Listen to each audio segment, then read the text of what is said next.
अस्सलाम वालेकुम नाजरीन, सियासत की खबरों में आप सबका इस्तकबाल है। मैं हूं मोहम्मद असलम हुसैन। सबसे पहले नजर डालते हैं आज की कुछ अहम सुर्खियों पर। मोदी के लिए वजीर आजम बनना नामुमकिन, कांग्रेस का दावा।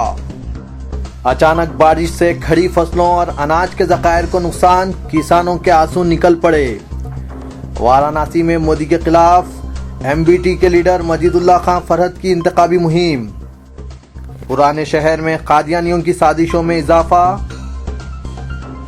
चलिए नाजरीन, बढ़ते हैं खबरों की तफसील की तरफ। तृणमूल कांग्रेस और बीएसपी की जानिब से बीजेपी से तश्कील हुकूमत के मामले में तायीद के सवाल पर बेइल्तिफाई के पस मंजर में कांग्रेस ने कहा कि नरेंद्र मोदी के लिए वजीर आजम बनना नामुमकिन है, क्योंकि उन्हें माकूल नशिस्तें और हलीफों की तायीद हासिल नहीं होगी। पार्टी जनरल सेक्रेटरी अजय माकिन ने मीडिया नुमाइंदों को बताया कि आज जिस तरह के हालात हैं, बीजेपी या एनडीए को तश्कील हुकूमत के लिए हलीफ हासिल नहीं हो सकते। हर अहम सियासी जमात बीजेपी और नरेंद्र मोदी से दूर हो रही है। ये वही सूरत हाल है जिसका हम शुरू से तस्करा करते आए हैं कि मोदी के लिए वजीर आजम बन पाना और बीजेपी बरसर इख्तिदार आना मुमकिन नहीं है। इलेक्शन कमीशन ने कहा कि बीजेपी लीडर अमित शाह की इस तकरीर में कुछ गलत नहीं है, जिसमें उन्होंने आजमगढ़ को मुबैना तौर पर दहशतगर्दों का अड्डा करार दिया। Election commissioner HS. बरहमा ने कहा कि उन्होंने खुद तकरीर का जायजा लिया। अमित शाह ने सिर्फ आजमगढ़ कहा, जिसमें कुछ गलत बात नहीं है।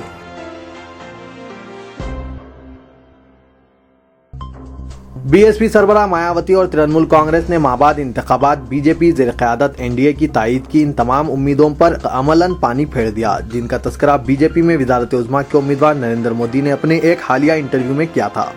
बीएसपी सरबराह ने मीडिया नुमाइंदों से बातचीत करते हुए कहा कि बीजेपी लीडर नरेंद्र मोदी ने अपने हालिया इंटरव्यू में दावा किया था कि अगर जरूरत हो तो वो अन्ना डीएमके की लीडर जयललिता, तृणमूल कांग्रेस की ममता बनर्जी और बीएसपी की कौमी सदर मायावती से मदद हासिल करेंगे।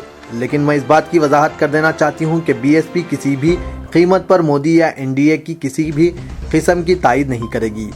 बीजेपी के साथ मुफाहिमत के इम्कान को मुस्तरद करते हुए ममता बनर्जी ने भी वाज़ेह कर दिया है कि अगर मोदी कहते हैं कि मोदी की क़यादत में कायम की जाने वाली हुकूमत की तायीद के लिए बीजेपी के दरवाजे खुले हैं, तो मैं इस इस्तिलाह में बात करते हुए यही कहूँगी कि हमारे दरवाजे बंद हैं और कुंजियाँ फेंक दी गई है।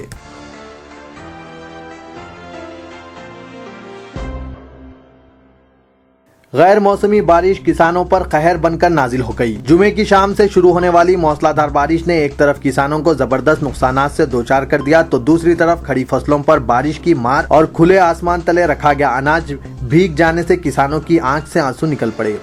अजला, करीमनगर, वरंगल, निजामाबाद, नलगुंडा, महबूबनगर में हजारों कुंटल अनाज भीग कर खराब हो गया, जबकि मार्केट यार्ड में फरोख्त के लिए लाया गया अनाज बारिश में भीग जाने से किसानों में तशवीश की लहर दौड़ गई। जिला करीमनगर के मिटपल्ली मार्केट यार्ड में तकरीबन 5000 कुंटल ग़िज़ाई अजनास भीग गए।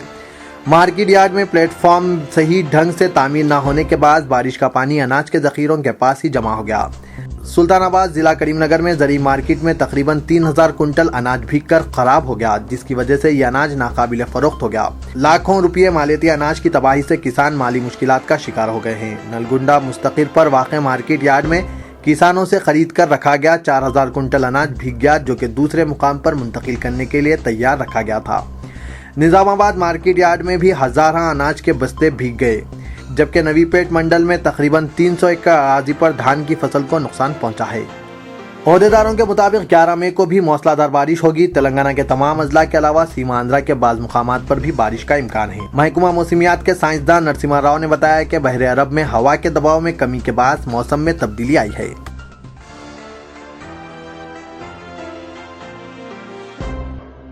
दुनिया में साम्राज्यत और इख्तियार का झगड़ा जारी है और इख्तियारात के लिए जिद्दोजहद करने वालों को कामयाबी हासिल होगी। खुद इख्तियारी के लिए जिद्दोजहद करने वालों का मरकज आज हल्के पार्लिमान वाराणसी बना हुआ है, जहां साम्राज्यत के खिलाफ इनकलाब बर्पा हो चुका है। जनाब मजीदुल्लाह खां फरहत, तर्जुमान मजलिस बचाओ तहरीक, ने कल नरेंद्र मोदी के खिलाफ इंतखाबी मुहिम में हिस्सा लेते हुए वाराणसी के राय दहिंदों से अपील की कि वो अरविंद केजरीवाल के हक में अपने वोट का इस्तेमाल करें। जनाब मजीदुल्लाह खां फरहत ने हल्के पार्लिमान वाराणसी के मुख्तलिफ इलाकों रसूलपुरा, बोकनवान, मेदांगी, भेलीपुरा, जेतपुर, विकासनगर, भरतनगर के अलावा दीगर इलाकों में पदयात्रा और रोड शो से मुख्तलिफ मुकामात पर अवाम को मुखातिब किया। तर्जुमान तहरीक ने नरेंद्र मोदी को बदतरीन फिरका परस्त, हिंदुस्तान का सबसे बड़ा दहशतगर्द और बैनुल अक़वामी सतह पर काम करने वाली साम्राज्यी कुव्वतों का आलाकार करार देते हुए कहा कि नरेंद्र मोदी की शिकस्त के जरिए बनारस के अवाम मुल्क की यकजहती व फिरकावाराना हम आहंगी को सलामती का पैगाम दे सकते हैं। उन्होंने कांग्रेस और बीजेपी पार्टी दोनों को ही फिरका परस्त जमातें करार देते हुए कहा कि बीजेपी मंसूबाबंद तरीके से फिरका परस्ती का मुजाहरा करती है, जबकि कांग्रेस का यकीन हिकमत अमली की फिरका परस्ती पर है। जनाब मजीदुल्लाह खां फरहत ने बताया कि आज हिंदुस्तान भर के सेक्युलर अवाम के अलावा अक़लियतों की नज़रें हल्के पार्लिमान वाराणसी पर टिकी हुई है। ऐसी सूरत में वाराणसी के राय दहिंदों की जिम्मेदारी है कि वो अवामी तवक्कात को पूरा करते हुए अपने वोटों के जरिए मोदी पर तमाचे रसीद करें। उन्होंने गुजरात में हुई नस्लकशी का हवाला देते हुए बताया कि जिस शख्स को मुल्क के वज़ारत-ए-उज़्मा का दावेदार करार देने की ज़राए इब्लाग इदारे कोशिश कर रहे हैं, इसके हाथ खून से रंगे हुए हैं। फरहत खान ने कहा कि मुल्क के इत्तेहाद की सलामती के लिए ये ज़रूरी है कि खुद इख्तियारी की जद्दोजहद करने वालों की कामयाबी को यकीनी बनाया जाए।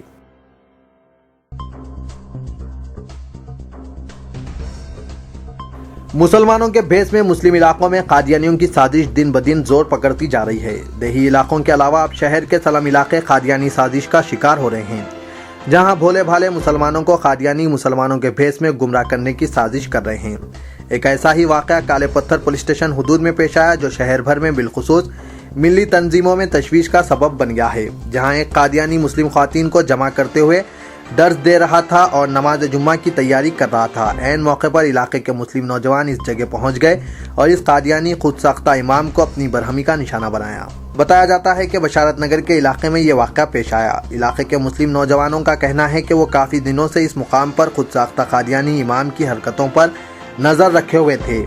जैसे ही इन्हें इल्म हुआ कि ये मुसलमान होने का दावा कर रहे हैं और मुस्लिम ख्वातीन को गुमराह कर रहे हैं, मुस्लिम नौजवान बरहम हो गए और उन्होंने खुद साख्ता इमाम को अपनी बरहमी का निशाना बनाया। जैसे ही वाक़े की इत्तला पुलिस को हुई, पुलिस ने इलाके में सख्त चौकसी इख्तियार कर ली और पुलिस पिकेट बिठा दिया गया। इंस्पेक्टर काला पत्थर मोहम्मद माजिद ने बताया कि इमरान नामी शख्स जो इमाम बताया गया है, इसकी शिकायत पर मुकदमा दर्ज कर लिया गया है। पुलिस मसरूफ़ तहकीकात है। इत्तला पाकर सेक्रेटरी खत्म नबुव्वत ट्रस्ट मौलाना अरशद अली कासमी ने नजमुद्दीन जाहिद की निगरानी में एक वफ्द के साथ काला पत्थर का दौरा किया और मुसलमानों से दरख्वास्त की कि वो अपने मकानों में किराएदार और इलाके में मुकीम गैर मुकामी अफराद और नए अफराद की सरगर्मियों पर नजर रखें। बावसूख ज़राए के मुताबिक जिस इमरान नामी खुद साख्ता इमाम को मुस्लिम नौजवानों ने अपनी बरहमी का निशाना बनाया, वो बशारत नगर के इलाके में रहता है और इसका ताल्लुक उड़ीसा से बताया गया है।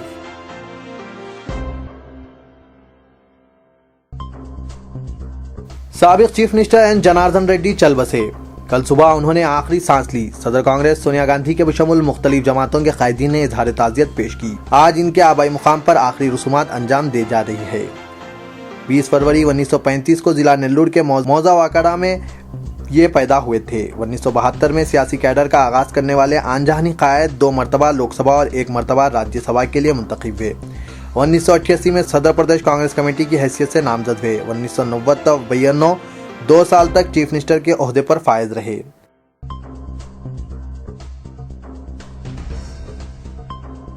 गुजरात अहमदाबाद की डिटेक्शन क्राइम ब्रांच पुलिस ने एक खुफिया ऑपरेशन में शमशाबाद राजीव गांधी एयरपोर्ट से हैदराबादी नौजवान सैयद किरमानी को पोटा केस में गिरफ्तार करके गुजरात मुंतकिल करते हुए खुसूसी पोटा अदालत में पेश करने के बाद 14 दिन के लिए अदालती तहवील में दे दिया।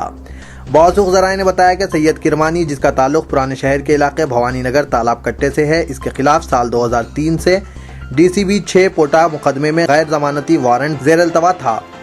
किरमानी को गुजरात पुलिस की एक टीम ने गिरफ्तार कर लिया और इसे फौरी ट्रांजिट वारंट पर अहमदाबाद मुंतकिल कर दिया। ये गिरफ्तारी 2 दिन कबल पेश आई, लेकिन यहाँ की पुलिस ने इसे इंतहाई राज में रखा। बताया जाता है कि DCB 6 मुकदमा मुल्क के खिलाफ जंग छेड़ने, मुजरिमाना साजिश के अलावा कई बीजेपी कायदीन को हलाक करने के मंसूबे के तहत दर्ज किया गया था। वाज़ेह रहे कि जारिया साल 23 मार्च को अहमदाबाद क्राइम ब्रांच ने मौलाना मोहम्मद अब्दुल खबीर, नाजिम अशरफुल उलूम ख्वाजाबाद सईदाबाद को दिल्ली के इंदिरा गांधी इंटरनेशनल एयरपोर्ट पर गिरफ्तार करते हुए इन्हें भी अहमदाबाद मुंतकिल करते हुए साबरमती जेल भेज दिया था। बावसूख ज़राए ने मजीद बताया कि सैयद किरमानी इसी केस के एक और अहम मुलजिम मोहम्मद अफरोज साकिन चंचलगुड़ा महबूबिया मस्जिद का साथी है। अहमदाबाद क्राइम ब्रांच ने किरमानी पर यह इल्ज़ाम आयद किया कि इसने दीगर मुलजिमीन के हमरा हिंदुस्तान में दहशतगर्दाना सरगर्मियों में मुलविस होते हुए पाकिस्तान की दहशतगर्द तंजीम जैश मोहम्मद से ताल्लुक़ भी कायम किए थे और कई मुस्लिम नौजवानों को पाकिस्तान व बांग्लादेश भेजने में अहम रोल अदा किया था। बताया जाता है कि गोधरा 2002 फसादात का इंतकाम लेने की गर्ज से کرمانی اور دیگر ملزمین نے ایک سازش رچی تھی جس کے تحت کئی اہم شخصیتوں کو نشانہ بنانے کی کوشش کی گئی تھی اور گجرات کے مافیا ڈان رسول خان پارٹی اور مفتی سفیان کو حیدرآباد میں قیام کے دوران سازش میں حصہ لیا تھا۔ سال 2003 میں گجرات پولیس کی جانب سے شہر کے کئی مسلم نوجوانوں کو سلسلہ واری گرفتاری کے پیش نظر کرمانی نے ملک چھوڑ دیا تھا اور خلیج ملک میں پناہ لے لی تھی۔ گجرات پولیس کے ریکارڈز کے بموجب حیدرآباد کے مزید 7 نوجوان جعفر بھائی، شکیل، سلیم، اسلم خان، نعیم، افروز، محمد اقبال، سمیع اور خواجہ معین الدین ہنوز مفرور بتائے گئے ہیں۔ بتایا جاتا ہے کہ کرمانی کو 21 دن کی پولیس تحویل میں لینے کے لیے ڈی سی بی نے خصوصی پوٹا جج شریمتی گیتا گوپی کے اجلاس پر درخواست داخل کی ہے۔ سید کرمانی کی گجرات پولیس کی جانب سے گرفتاری کی اطلاع پر مقامی نوجوانوں میں بے چینی پائی جاتی ہے۔ تو یہ تھا آج کا خبرنامہ، دیجیے اجازت، اللہ حافظ۔